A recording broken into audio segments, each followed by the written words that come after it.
Hi hello welcome to అరుణ మాదిరి channel. చూస్తున్నారు కదా, మొన్నైతే నేను కారం కొట్టి పెట్టుకున్నాను.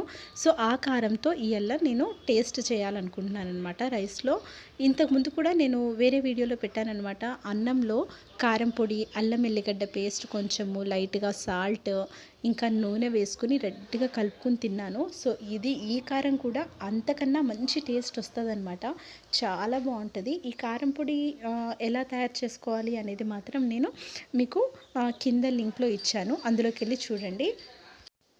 నాకు బాగా జలుబు చేసినప్పుడు, నోటికి ఏమీ ఇష్టం అనిపించినప్పుడు, ఫీవర్ వచ్చినప్పుడు, అలాంటి టైంలో అయితే ఇలా స్పైసీగా కారం కలుపుకొని తింటాను.